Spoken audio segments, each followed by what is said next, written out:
The United States unleashed a devastating F-15 strike that obliterated a hidden Mexican cartel drug lab, changing the drug war forever.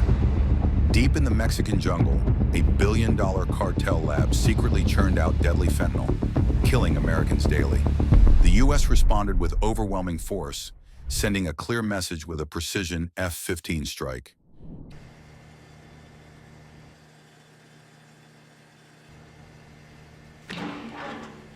Here's where it gets wild. This wasn't just any drug lab. Hidden deep in the dense Mexican jungle, the cartel had built a fortress designed to be invisible. Thick trees, armed guards, underground bunkers. They thought no one could touch them. But this lab wasn't just making money. It was fueling a deadly crisis back in the U.S. Every day, tons of fentanyl flowed out, sending thousands of Americans to early graves. The cartel had been running this secret operation for 3 years without getting caught. Law enforcement didn't stand a chance. What would you do if you found out such a dangerous lab was operating right under your nose, killing your people? The stakes were life and death.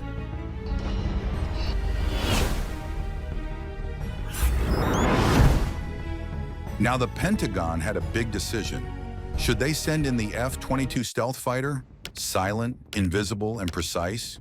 Or the F-15 Eagle, a flying arsenal loaded with raw power? Most would think stealth wins every time. But here's the twist. The F-22's stealth design limits the size and number of bombs it can carry. The cartel's fortress-like lab needed heavy-hitting bombs that could punch through concrete and underground bunkers. The F-15, with its external weapon racks, could carry those massive bombs. 15 air-to-air missiles and powerful penetrating bombs no stealth fighter could handle. Plus, the F-15 comes with advanced electronic warfare systems. Instead of hiding, it blinds enemy radar and disrupts their defenses. It's like fighting invisibly, but with all guns blazing. Also, with its bigger fuel tanks, the F-15 could fly deeper into enemy territory and return safely. So raw power and electronic warfare gave the F-15 the edge for this mission.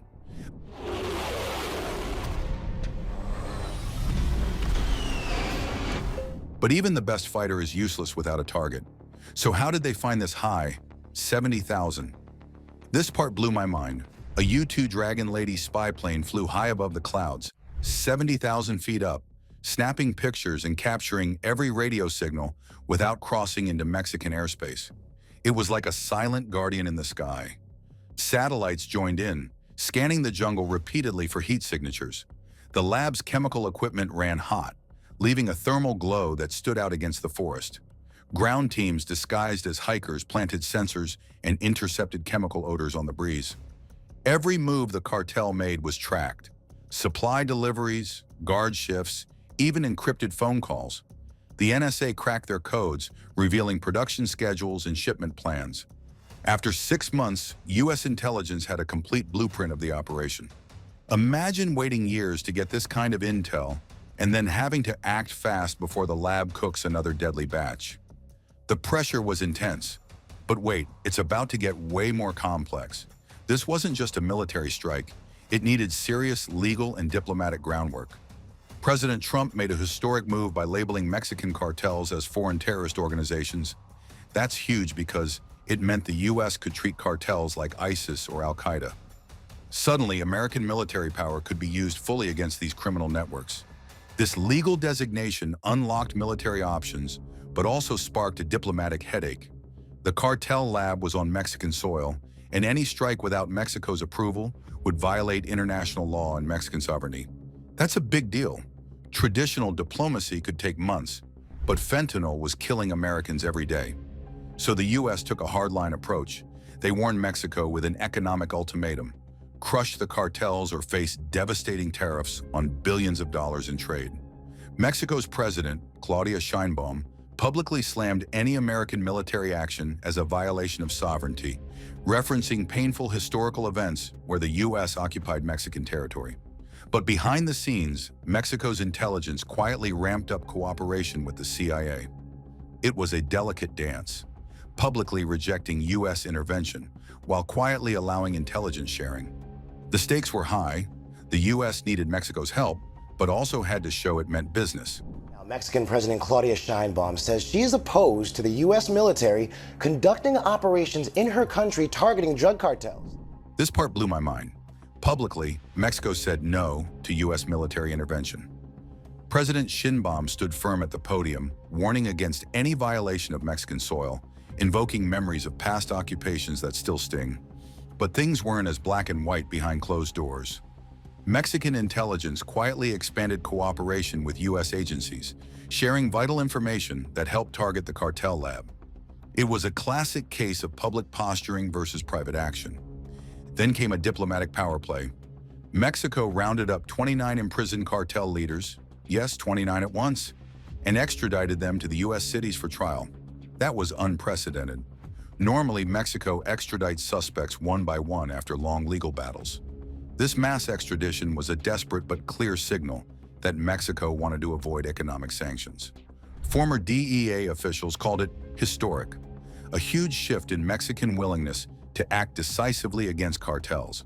The U.S. responded by suspending the threatened tariffs for 30 days, but with a warning: Mexico had to intensify operations or face serious consequences. Now here's the part where all that intel turned into action. At the Pentagon, military planners worked under harsh fluorescent lights, mapping out every inch of the cartel lab. Satellite images, thermal maps, security layouts. Pilots memorized it all. Flight simulators recreated the exact terrain, weather, and approach angles so well that pilots could fly them in their sleep. They picked the weapon carefully, too. GPS-guided GBU-39 small-diameter bombs. These smart bombs promise surgical precision, minimizing collateral damage while delivering maximum destruction. Each F-15 carried 2 bombs, totaling 24 for the entire strike. Pilots trained for weeks, running attack runs over and over until muscle memory took over. There was zero room for error, no second chances once they crossed into Mexican airspace. They had to fly low to avoid radar, maintain radio silence, and navigate entirely by GPS. Imagine the pressure. One wrong move and the mission could trigger a diplomatic disaster or innocent casualties. President Trump is directing the military to use force against Latin American drug cartels that the administration has deemed terrorist groups. And here's where everything built up to that one moment. In the dead of night, the F-15 strike force lifted off, loaded with 24 GPS-guided small-diameter bombs. Pilots flew so low their wings nearly skimmed the treetops, not because they had to, but because staying under radar meant invisibility until the last second. They crossed into Mexican airspace in complete radio silence. Every pilot locked on target coordinates burned into memory. From above, the jungle canopy looked calm. Underneath, the cartel's billion-dollar fentanyl empire. Then, in perfect synchronization, 24 smart bombs were released. They sliced through the air, their guidance systems steering with deadly accuracy. Seconds later, the entire complex erupted into fire and steel. Fuel tanks ignited, chemical vats exploded, and shockwaves flattened nearby trees. It was over in less than 90 seconds. The F-15s were already turning for home before the smoke fully reached the sky. Just when the cartel thought they were untouchable, everything changed.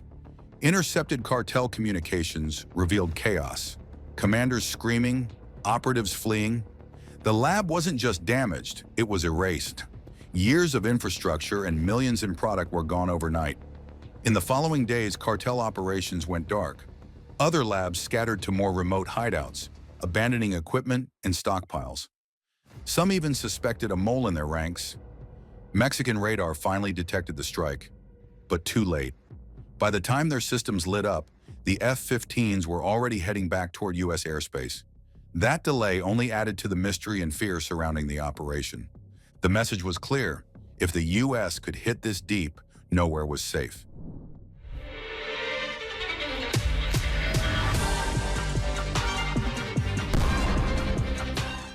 Here's where it gets politically explosive. Mexico lodged an emergency protest, accusing the U.S. of violating sovereignty and setting a dangerous precedent. Officials called it a breach of trust between neighbors. But Washington? Total silence.